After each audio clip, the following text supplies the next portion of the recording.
I don't think there was any way for Andy and I to predict where we were going when we were young. It was something we did because we loved it, truly, making games. I had always thought that Andy and I, as a team, were going to be successful. But, you know, Naughty Dog, who would have thought you would create Naughty Dog?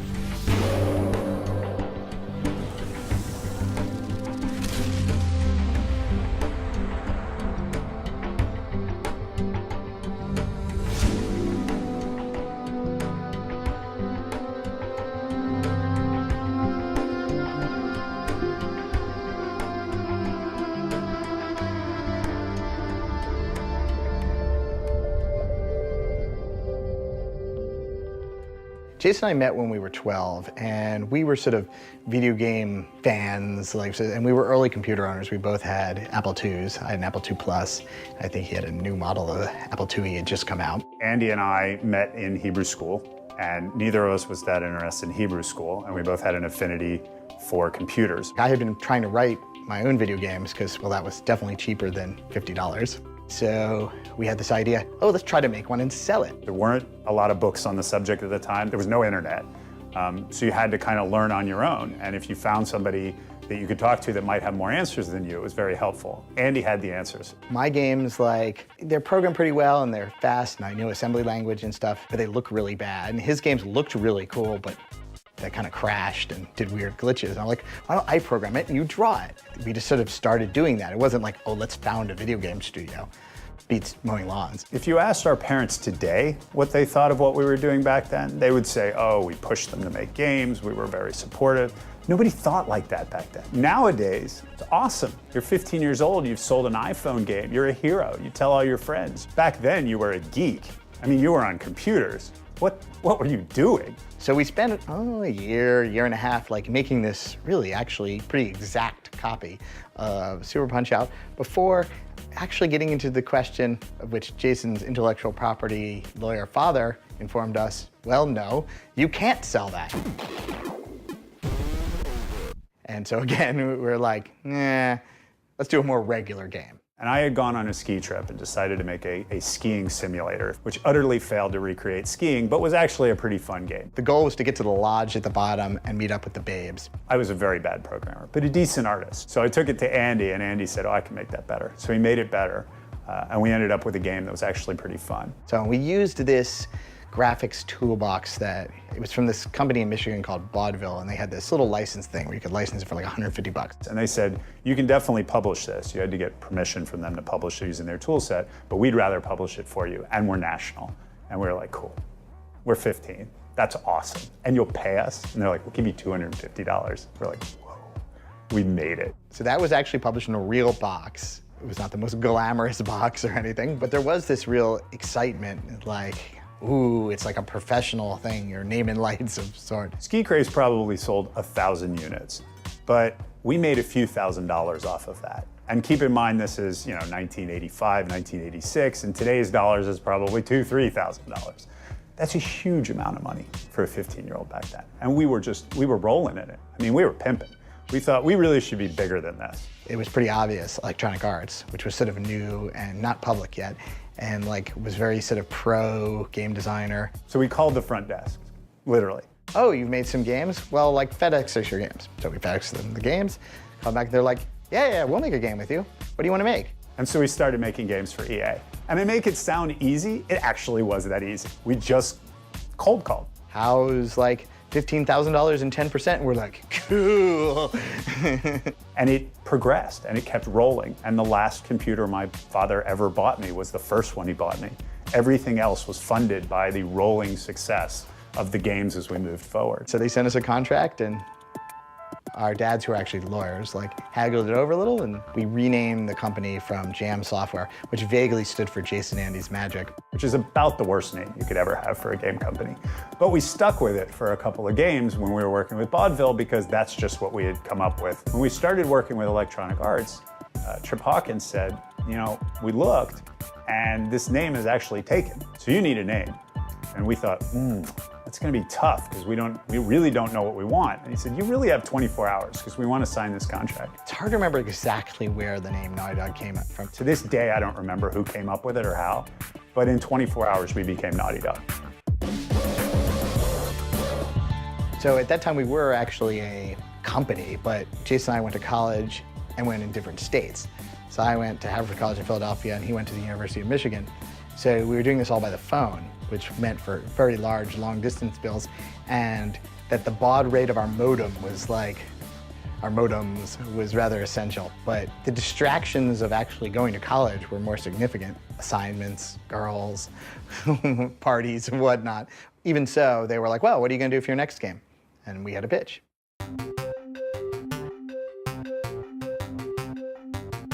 Rings of Power was really Andy's baby. This time it was gonna be a PC game. But as we were walking through Electronic Arts one day, Andy looked over and saw a bunch of wires coming out of a weird silver box, and he said, hey, that looks like a reverse-engineered Sega Genesis. And we were both quickly whisked by security into a room. They're like, you have to sign an NDA, you can't tell anyone that it exists, and all this other stuff. And Andy said, you know, we probably should be making Sega Genesis games. And EA, Trip Hawkins, and Ben Gordon said, yes, you should. Sign the document, and yes, you should. So we became Genesis developers almost by accident. So Rings of Power sold 100,000 or 95,000 cartridges, and it was probably actually the most complicated and involved role-playing game like ever done on a cartridge machine. EA can only print so many cartridges. So they called us up and they said, we have good news, we have bad news. The good news is you're sold out and everyone loves your game. The bad news is we're not gonna print anymore. We're printing Madden instead. We came out the same month as Madden, and they were selling out of Madden completely. So if you can only print so many games a year, you don't say, well, I'll sell this, sell to these people, I'll sell to these people. You say, how can I make the most money? And the way you make the most money is you only print Maddens. And that really killed our buzz. And we decided to stop working on games. Andy went to MIT to study artificial intelligence at the computer science department. And I moved to California to learn how to surf and to get into the special effects business. But somewhere midway in that year, maybe 6 months later, and this is the beginning of '93. 3DO started up, existed, and Trip Hawkins called us up and said, you guys should be making games. Trip could sell you a turd. Trip's a very good salesman. So he was spinning this thing, and it sounded very cool. And he's like, why don't I send you a development machine for like free, just check it out. We said, no, we made this Rings of Power game for you guys and you didn't reprint it. And he's like, we've solved that. We're making CD-ROM games. And he knew the hotspot. He's like, I know you didn't like how it all played out with those cartridges. He's like, but these is on CD. It's 650 megabytes. Huge amounts of data. Endless. 3,000 polygons. 16,000 colors, ooh. You can make as big a game as you want. Put in digital music, put in movies, put in whatever you want. And it does 3D. We're like, whoa. It's a grand new world. And within a month, we were back into making games.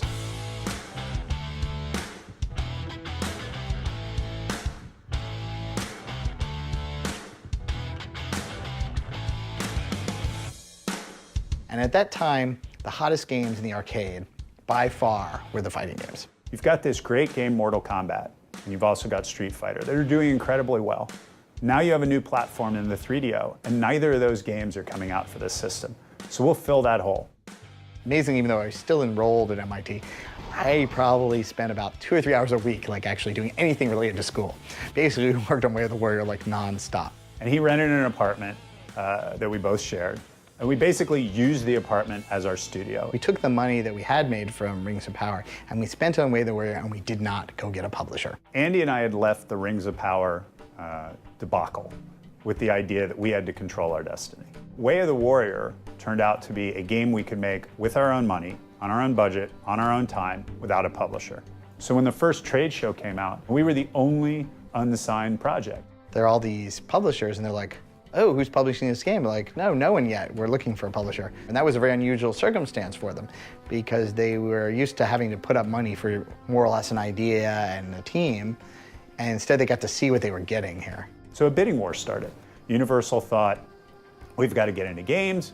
We should go out, we should acquire some good studios, bring them onto the lot. They had offered us this deal that was too good to turn down, which was called a housekeeping deal, which they're like, move out to California and we'll give you offices on the Universal lot next to Spielberg, and they're free. We'll give you a secretary and like phone and internet and all that. It's all free. And I remember when I convinced Andy to leave graduate school, his father said, "That's the dumbest thing you're ever gonna do. You're leaving MIT, computer science with a master's degree. You could go for your PhD. This is a bad move." And so we moved out to California to work on Universal Studios backlot and started working on what ended up becoming Crash Bandicoot.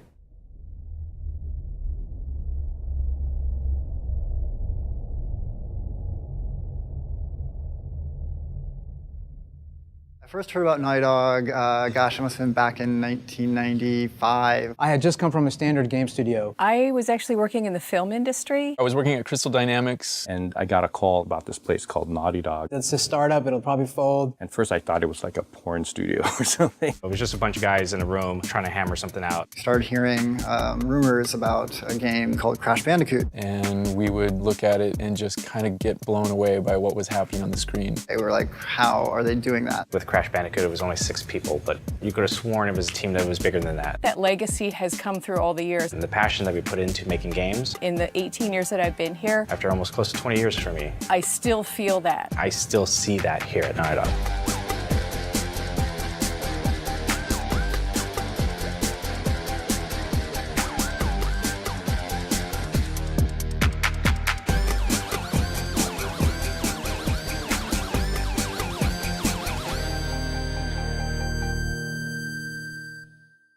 I first ran into Andy and Jason about 20 years ago now, when they were in the process of packing up everything and taking the big drive from out east to set up shop on the lot and start making games for Universal. Way of the Warrior was our last garage game. It had its problems, but it taught us a lesson, and that lesson is there's a marketplace, and the market wanted a fighting game, and it wanted it on 3DO. So when the rumored next generation systems came out, we thought, there's probably a hole to fill there too. So it was still early in the days of PlayStation. There's a belief in the console business that each platform needs a mascot. And on PlayStation, there's no such thing like Mario or Sonic. We've been playing a lot of Donkey Kong Country, and we always loved that type of game. And we're like, well, what if we did one of these in 3D? No one's probably doing that. It seems kind of hard. That was the #1 genre, if you looked out there, and they were all in 2D, things like Mario or Sonic, and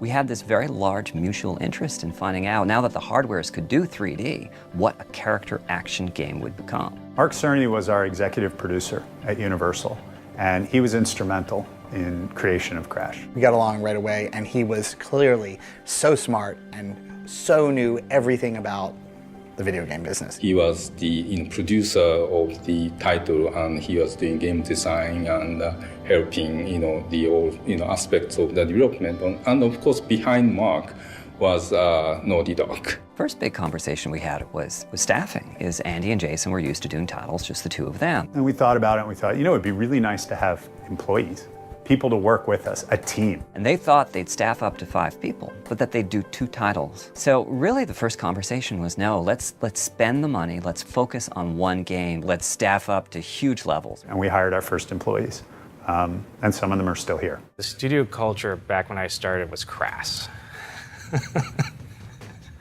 But it was a lot of fun. I was about 10 years older than everybody else and the only woman. And they kept saying things like, yes, she's a naughty dog, she's a dog. And I remember, though, it was kind of funny because Jason Rubin compared me to Jane Goodall and said that I was there just to see the male developers behave. Jason and Andy were both very charismatic guys, very self-assured and very confident, and they were talking a big game. There was an air of confidence that you could really feel.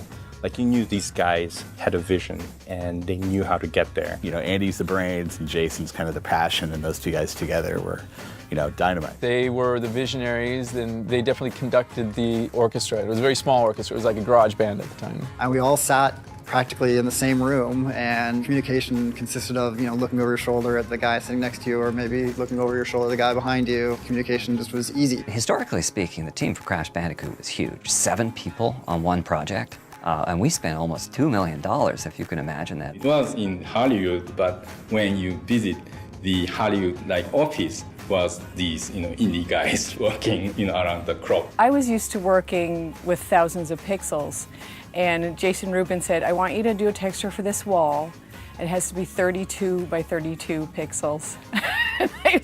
I was like, you want me to do what? With what? It was unbelievable to me. I mean, of course, we now have projects with 300 people and we spend $100 million. But back in the day, Crash was the high end of what was being spent on video games. From the very beginning, and with no justification, we decided we were going to take on the best game makers in the business, including Miyamoto himself. And we thought we're going to make the PlayStation mascot. The 3DO was clearly sort of not winning. There was no competition, actually. It was losing against itself. And you had Sony, who was a new contender, but they seemed to be taking things really seriously. The machine was kind of clean and quite simple, and they didn't have a character mascot. With no urging or even communication with Sony, we started working on the title that we were convinced was going to become their mascot. Halfway through, we sort of slipped a tape to the head of Sony Computer Entertainment America. From Sony's standpoint, it was this weird thing out of left field that they were asked to look at a title that had over a year of production on it. The game was already past the alpha stage, meaning that the game was fully playable from beginning to the end. And the Sony Computer Entertainment America saw the potential, huge potential of the title. So they sent somebody down, and there was Crash. And it was amazing. And nothing really had that kind of polygon draw level. They thought, this is a hole that we need to fill. We don't have a Mario. And so they kicked out, I forgot what title, but they kicked out another title that they had and put us front and center at the corner of their booth on more monitors than any other game, right across from Mario. And suddenly, we went from working on this game that we thought we'd be the mascot to, oh my God, Sony is actually putting us up against Mario. Crash ended up being the centerpiece for this very scrappy marketing campaign that Sony did. I mean, the guy in a suit, and it's not Crash Bandicoot, it's a guy wearing a Crash Bandicoot suit out in front of the real Nintendo headquarters taunting them. Even though Crash was never actually a mascot, he represented the system. 1 in 20 PlayStation titles that was sold was a Crash Bandicoot title. We thought Crash would do pretty well. We didn't anticipate it being the #1 brand for PlayStation. It just kept on selling and kept on selling. It didn't slow. In fact, it gained. Crash was huge. Crash, of all the characters that we created, Crash was the biggest. The success of Crash Bandicoot was something we both planned for and hoped for, but never perhaps really expected would actually happen as big as it did, even though it went exactly according to plan. And we were doing press, and we were having interviews, and things that had never happened in the past with any of our other games. But we were already behind schedule for Crash 2. And then we were behind schedule for Crash 3. We went from one crunch to another, which was the flip side of success. But now money was really starting to come in, and so Naughty Dog went through explosive growth.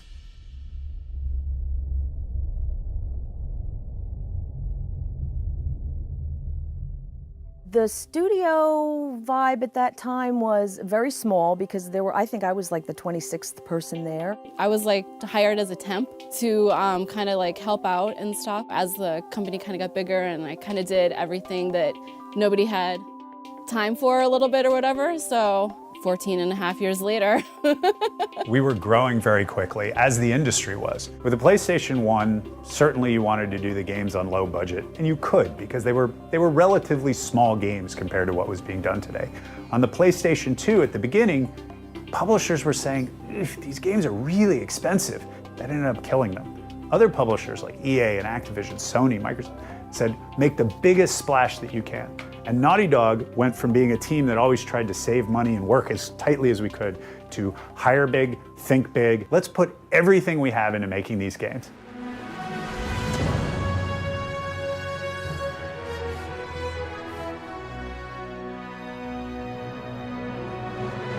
There was a technological leap. You could do a lot more in PS2 than it was in PS1. It let us really expand our design goals. We don't have any warp rooms or any of the things that we had. We wanted to stop building levels and build worlds. And so for Jak and Daxter, we wanted to take on that challenge. No load screens in the entire game. One massive, perfectly connected world. The Jak pitch was incredible. And you saw like just this depth of vegetation and all this life, and you're blown away because you've never seen anything like that before.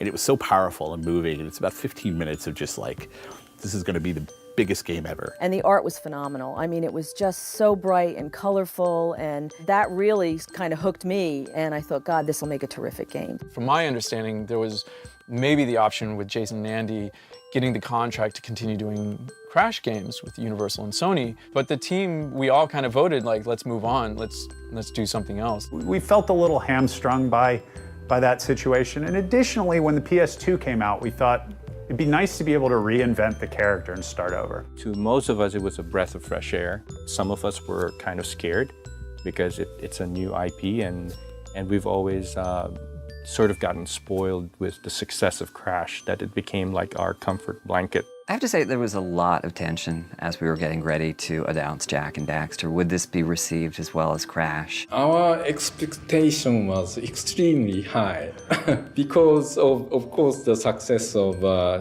Crash Bandicoot. The initial couple of months, before and after the launch of Jak and Daxter was very, very stressful. I remember Jason at our announce event getting extremely ill 90 minutes before the event, going on stage, nailing it, and then after the event, within 90 minutes, being perfectly healthy again. I mean, that's the degree of nerves we had as we were going out and telling the world about it. We were a little bit nervous because everybody had loved Crash so much, and we kind of missed him. But as Jak and Daxter evolved, we started to feel better about the project. We were sort of trying to do the same thing because if you'd noticed, Jak 1 is a little bit for the younger age, but we were adding more story to it. We were taking our narrative more seriously and our characters are more developed. The fidelity of the animation took way more animation time, and then we had cutscenes that were way more elaborate, with synced up with dialogue, and it just got too hard. Walk it off, tough guy! Everything was a little bit more complex, and you had to become more specialized. They had characters that were talking and nobody to manage anything. So that's kind of how I started doing the localization on that game. We had somebody who was doing nothing but lighting our levels, and we had people who were doing nothing but animating our characters. It was the first time in Naughty Dog history that we tried this. It used to not be that way. You used to just do it. And now do I have to go through this other person to do it? I'm not quite sure. It was a difficult shift for us mentally to get our heads around. We were 80 some odd people working on games, and I was trying to speak to every artist at least once a week. Andy was trying to talk to everyone on the engineering side, and it was getting untenable. They actually would pass around an old leather dog collar of Morgan's, and when you had that dog collar, you could say anything you wanted. It was kind of interesting, kind of nice. Once you get to about 50, you kind of stop doing that a little bit. Everybody went out to lunch together. Everybody would get up and say, okay, where are we going today? And as the company got bigger, it got more and more difficult to do that. It was now getting too large of a team for just Jason or just Andy to be able to go out and sort of speak the gospel of what the direction was. I hadn't had a vacation in a long time. The team got a month off at the end of every project. Projects were going from 1 year to 2 years, so that was less often. And that month, for me, getting ready for the next project and going on some sort of press tour. So I looked at it and I thought, I don't know how long I'm going to be able to do this without breaking down. When we found out Jason and Andy were going to leave, it was scary. We were going to become a wholly owned subsidiary of Sony, and we kind of liked the culture that we had at Naughty Dog, and were afraid probably that was going to change more than anything else. Some people were afraid that it would become sort of a more corporate culture. Do we sooner or later get folded into Sony? Will they allow us to continue to keep the culture that we have? Would they want to instate producers? You have to realize back then the only people that really made the decision was Jason and Andy. We all knew that those guys were sort of at the helm. They were out in the front, and as loud as Jason can yell, he's going go faster and further and better, and you kind of knew or had some sense of confidence that he's out there doing that. If this is Jason's leaving next month, it's chaos, and a lot of teams fall apart with that. If this is Jason and Andy are leaving next month and there's no preparation, whoa boy. So I went to Shuhei Yoshida, who was my boss at the time at Sony, and I said, I believe that Evan Wells can run this company. They started grooming myself and Stephen White, who is the lead programmer at the time, to sort of carry on the torch. I didn't try to change what was working really well. So I maintained an external producer in the US even, to continue to work with Naughty Dog, as if Naughty Dog was independent. And actually that structure hasn't changed even now. And that transition is why Naughty Dog was one of the most successful transitions of executives leaving in the history of the game industry. I'm super fortunate that Jason and Andy gave me the opportunity to pick up the reins. This has been the chance of a lifetime, and I come to work every day and hope I don't screw it up. What I'm most proud of is not the fact that we created Crash Bandicoot, but that we were able to create multiple Crash Bandicoots and then follow that up with Jak and Daxter. It was a massive undertaking. And really good games, really, really good games. And every now and then I get in a conversation with someone, oh, what do you do? Well, you know, I made Naughty Dog and, you know, we made Crash Bandicoot. They say, oh, Naughty Dog. Yeah, Last of Us. Wow.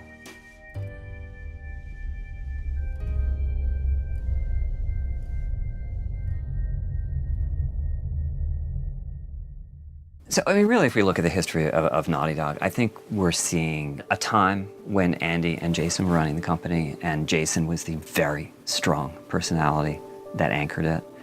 And then the last 12 or so years where Evan Wells and Christoph Balestra have been anchoring it. And very different approaches, very different products. I'm originally from France, and the first time I heard about Naughty Dog was just when I was playing Jak and Daxter, and I was like, I want to work with those guys. Christoph grew up in the mod scene, and he was self-taught. It's awesome, right? Like, Christoph worked really hard. He had the respect of everybody around him. People knew automatically who he was going to be. I started here working on Jak 2 just as a gameplay programmer. My English was just absolutely awful. A couple of days in, just like Stephen White, who was the program director, just introduced me to Evan Wells, and he said, hey, you're gonna have to work with that guy. Evan started talking to me.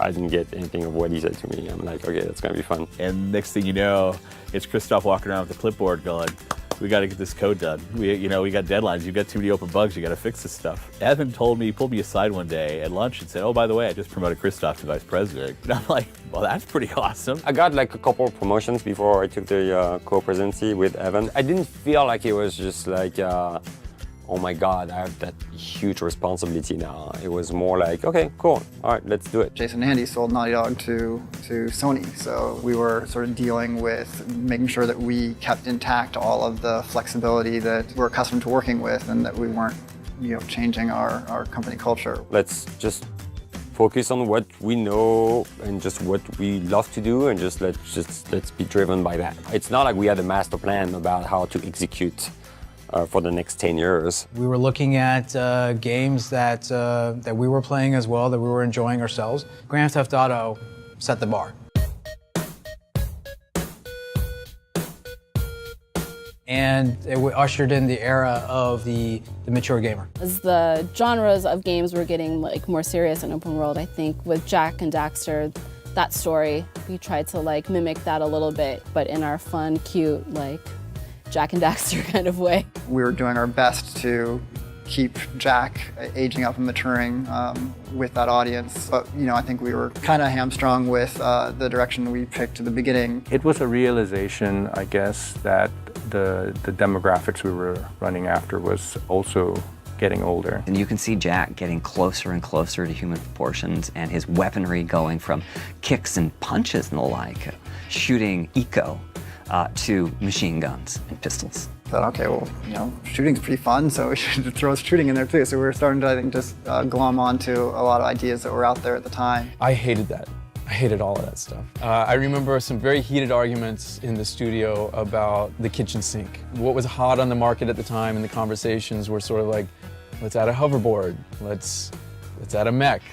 The best decision I think we made for Jak 2, though, is we gave him a voice. You talking to me? Yeah, you talking to him? We were convinced that giving the protagonist a voice would somehow prevent you from immersing yourself in the role of the hero. And then once you saw sort of like a heavily story-driven and a fleshed-out world that had all these other characters, you wanted your protagonist to speak. And you can tell Daxter to shut up every now and then, because Jesus, Daxter.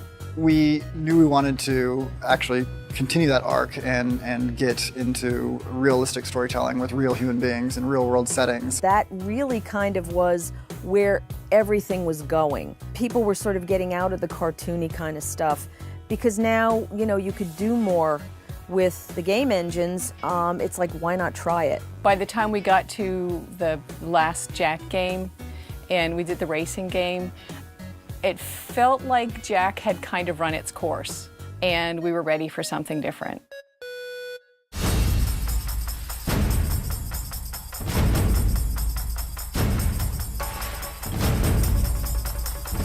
What became Uncharted was a horrifying experience. What was hard about making Uncharted? Like everything. We knew that everybody was going to get a leg up in the graphics department. That wasn't going to automatically help people animate their characters better. And so we knew that we were going to have the most sophisticated animation system that's ever been written. We had no idea how we could achieve just any of what we wanted to do. It was like extremely difficult. Our eyes were so big and our stomach was so not ready for what was the reality of the PlayStation 3. It had taken maybe 6 months to get up to speed on PlayStation 2, but with PlayStation 3, we'd spent over a year trying to learn the new graphics technologies and trying to learn how to use the SPUs for world simulation.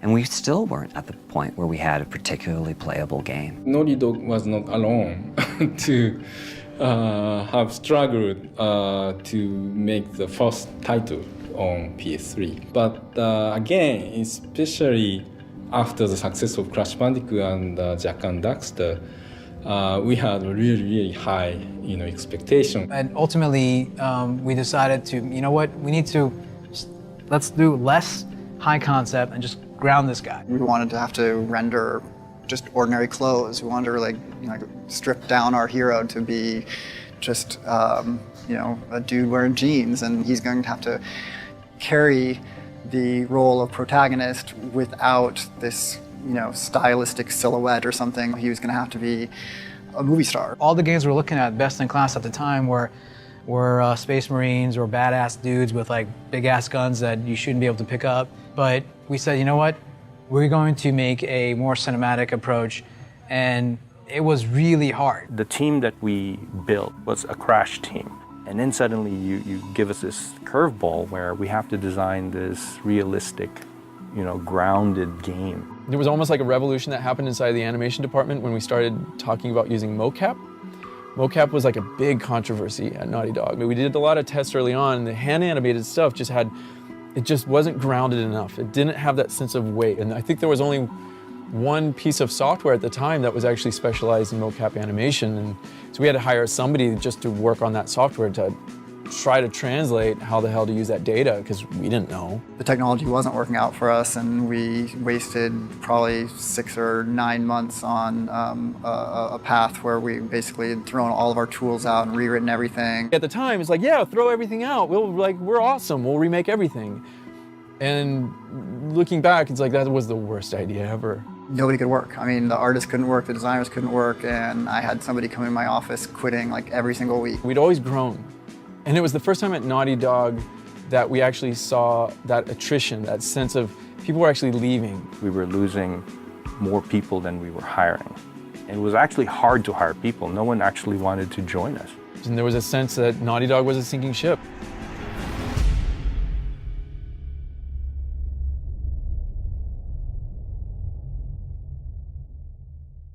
We were struggling to make sure that we, kept everything on the rails. It was dark. I thought that, this could be the end of Naughty Dog.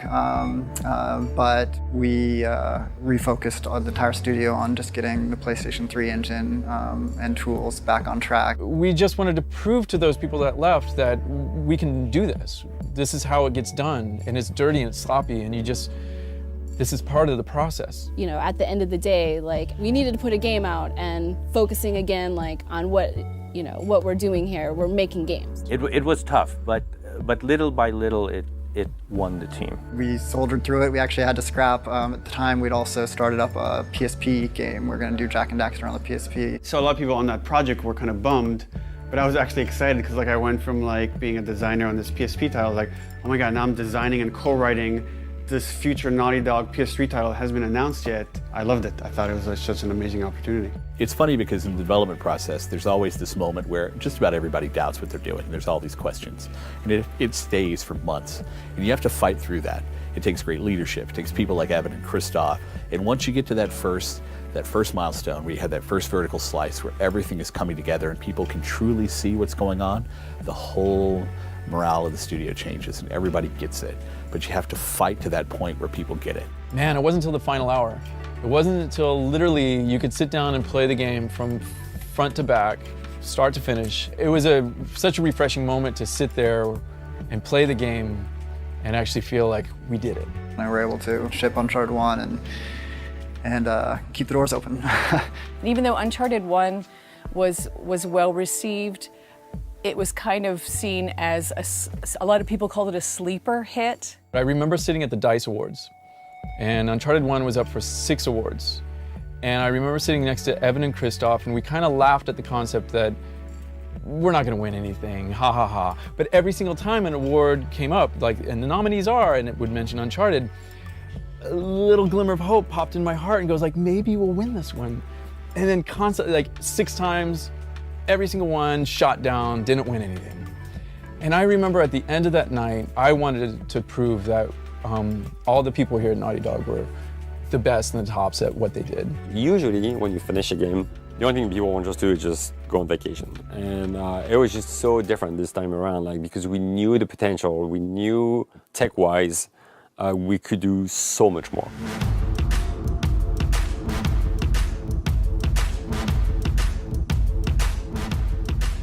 So the very first thing that we wanted to do is have this epic train battle where you're barreling through the mountains, the Himalayan mountains, on the top of a train and climbing inside and outside the train. And we would kind of smirk and go like, that would be cool. The train was the bane of my existence throughout the entire project. I was working on the train. I was working on the train with one of the designers, and the back and forth with that train between the programmers, me, and the designer, we didn't think we were ever going to get this train to work. That was sort of the initial goal that we set for ourselves, and it took the entire 2-year development process before it was fully realized, and we could actually play it in the last weeks before we shipped. Everything at that time, you had those big action set pieces that you just watched. For me, it was a revolutionary concept that you could be playing in that sequence where the helicopter is shooting at the building and the building's collapsing, and I could still be moving the main hero around. I still remember when I first saw the demo, E3 demo of Uncharted 2. Today, you'll see what is not only one of the best technical showcases on any platform, but an active cinematic experience like no other game out there. There was that moment when we showed the Warzone demo and the building falling around Nathan Drake. And by the end of it, when the hotel's collapsing, Nate barely jumps out and it was all kind of controllable and people were just going crazy. I was like, oh my God. I couldn't believe what I was watching. And he does this little quip and everybody laughed and it was this release of tension. We were almost in that. That moment and the code we had behind closed doors was the moment where everything changed for the studio. We're like, oh my God, that was awesome. People are gonna love this. Now we have to make the rest of the game like this. That demo changed the course of everything, and you could feel the momentum shift. We knew, if we just deliver on this promise, we're gonna have something really unique. And then the success was just even bigger than what we anticipated. People responded to it in a way that none of us could have imagined. Even though we had worked really hard on it and we loved it, we were amazed at the response we were getting. We would just sit there and be in awe when you looked through all the game sites, and it was just like, oh my God, we actually made this game. We had all those awards. It was crazy. I was like, that's never gonna happen again. It's impossible. There's just no way. I mean, what we did, I was like, not even another team, I think, in this industry could do it because it was just so crazy. I guess I was wrong.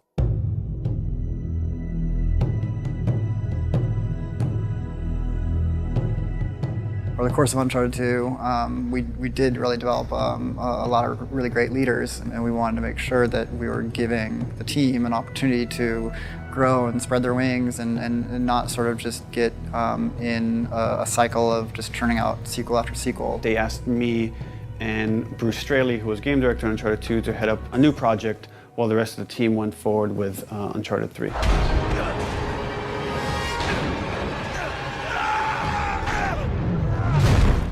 Coming off of the success of Uncharted 2, it was a little bit nerve-wracking. You're like, how do we top that? You wonder, you really do wonder how you're going to do it. Uncharted 3 had a really high bar. We had to keep telling ourselves we have to keep the level high. There was pressure on all of the people involved, right? It was pressure on the story, it was pressure on the acting. We had to out-spectacle ourselves. Uncharted 2 was more like a wow, that's awesome kind of hit, you know? And in Uncharted 3, it just, the story became more personal. You got to see more of Nate's background and how he was as a child and how he started.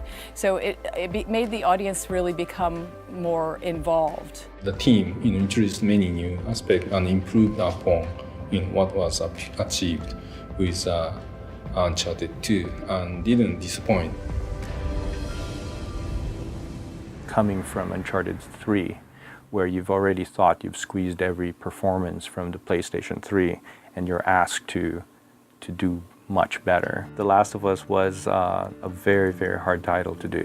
And we spent months talking about different kinds of games, multiplayer versus single player, minimal narrative versus heavy narrative. And by the end, we kind of like settled this one sequence in Uncharted 2 where you get teamed up with Tenzin, this Sherpa that rescues you, and how much we were able to create a bond between these two characters through gameplay. Now we kind of asked ourselves, like, well, what if we made a whole game about building a bond between two characters? So we knew from making Uncharted that we had a good idea of how to develop characters and how to parallel core mechanics in with character development.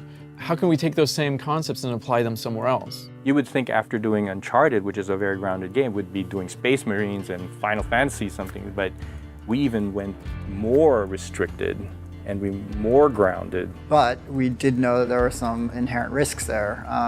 Naughty Dog had never made a mature rated title. And a lot of people were like, wow, this is very brave and it's very scary at the same time. This was going to be a much more subtle and nuanced experience, and that it was going to have its peak excitement moments come through something other than over-the-top spectacle. I think people looked at the train sequence or the collapsing building sequence and they're like, oh, those sequences work because you still had control and there's so much like bombast and all this stuff. But I think the key that very few people have picked up on is that it's coupled with story. We know that we can make a building collapse and we can have a rock slip out from Nate's hands and he can catch himself, and that's going to be kind of an exciting moment. But this is a different world and a different rhythm as far as the pacing and what we're trying to tell with the characters. Was this going to be fun not having a jump button? Was it going to be fun not being able to have all of those big over-the-top kind of moments? In the beginning, like any IP, the feeling was more negative than positive. I wasn't quite into it in the very beginning, but as you're going along and you're starting to see more and more of the game and you're starting to see more and more of the story, you're like, oh, okay, this is good. I was hearing things from this, from Sony, like, it's late in the console cycle for the PS3. Nobody introduces a brand new IP year 5 in the life cycle of the product. The initial forecasts for sales were extremely low. Nobody really believed in the product. Playtests weren't going so well. We got some feedback here and there that maybe there's like little moments that we could hang on to that was just like, okay, like thank God somebody said something positive. But in general, like people weren't responding too well to it. Multiplayer, was revamped almost completely 8 weeks before launch. Ellie's collision, being able to be seen by enemies, that was going and coming and going and coming, and we had one build with it in, one build with it out, one build with it in, because we couldn't figure out what was the best way to go. And then finally, in the last month and a half, we had a couple playtests where we would see people arguing about different aspects of the story or different moments in the story that affected them and which one was more powerful for them. And everybody had their sort of own play style and their own sort of interpretation of how things worked out. We had people calling days afterwards and they would say, I can't get Ellie out of my head. 3-4 days later, they're like, you got to tell me what I missed, what else happens, like what happens to her. And this is unheard of, right? We've never had people get so emotionally wrapped up in a story before. And that was so refreshing. I don't think anybody could have anticipated the reception that The Last of Us got. You know, we're sitting there on Metacritic and refreshing all day long on the day the embargo lifts. I mean, I was sort of in shock, and I'm thinking, wow, this is so great. I wasn't expecting the commercial potential of The Last of Us to be this, big. So, another cap off to Naughty Dog team. It's amazing talent and passion to make that game. It was just very rewarding that we had been sort of the decisions that we had made to go in those directions were justified, and that our audience has matured to the point where they can really appreciate a story like that. And that's the greatest thing about Naughty Dog is like until the final hour, and sometimes to our detriment, but until the final hour and then somebody rips the disc out of our hands and say, okay, you're done, we're willing to like change it and edit it and figure it out and up to the final hour, just say like, how can we make this thing better? The fact that this company has been very much allowed to fail on their own terms allows them to succeed like no other. If you're not failing enough, that means you're not pushing hard enough, and you're not trying new things and risking new ideas. It was extremely important for Evan and I just to make sure Bruce and Neil would love like the game they would be working on, because you have to be passionate when you just direct the game. You have to 100% believe in it. If we aren't excited about developing it, then surely the gamers aren't going to be excited to play it. So it's got to be a labor of love for how hard we work on these games. I mean, it's really amazing how they've managed to balance the company goals of creating these massive titles using now hundreds of people. And the individual goals of self-expression in everyday work. We could have made Jak and Daxter. We could have done a spin-off from Uncharted, but instead we were allowed to have this opportunity to explore something we felt really passionate about. One thing we're afraid of just like sometimes suffering or working hard. We're just gonna push through it because we know that just we have people who just sit right next to us who we don't want to disappoint. It's never good enough. I mean, even when the game ships, people are still saying, oh, I wish I could have done this, or I wish I could have done that. Most projects never ship. Most projects you even don't get to keep your job after that. So being able to ship a game here for Naughty Dog was a huge honor for us. We all kind of solidified and sort of endured, and in a way that made the team and the philosophies and everything more solid than it's ever been as far as like what the proper way is to make a video game. You have an idea, you try to stick to it best you can, but you really have to trust the people around you to like help find it, because on your own there's no way. You can't make this game on your own. You can't make any of the games at Naughty Dog on your own. When Andy and Jason started the studio, they created a culture of a group of people who really cared about what everybody else thought. Naughty Dog's secret has always been to hire the best people to work on the titles possible. And I know if something hasn't changed, that hasn't changed at Naughty Dog. Hire the absolute best people. When the developer has a really strong ambition and a strong talent, they demand the best out of everyone. And Jason and Andy always demanded the best out of me, so I was able to learn a lot. We're just trying to push ourselves to get the most out of the hardware, to make the most beautiful art that anybody's ever seen, to make a game that is engaging and people don't want to put down, to create worlds that people invest themselves in, to seeing like all the fan art that comes out of the franchises that we create. And I think with Uncharted and Last of Us, you see the culmination of putting that talent together. And there's few other places on the planet that have that kind of talent sitting in a single office space that can work on a game to that level. On the flip side, teams are disappearing. People get tired. Irrational disappeared last year because Ken Levine, for whatever reason, decided he didn't want to continue Irrational. You can't replace Irrational. They made fantastic games, but there won't be another Irrational. If Sony wanted to make another blockbuster game, there's only so many teams. They can't create a team out of scratch to make it very easily. It just doesn't happen. So Naughty Dog is special, and we set out to make the Naughty Dog name mean something, and now people do say, that's a Naughty Dog game. I know it's gonna be quality, because I know that team.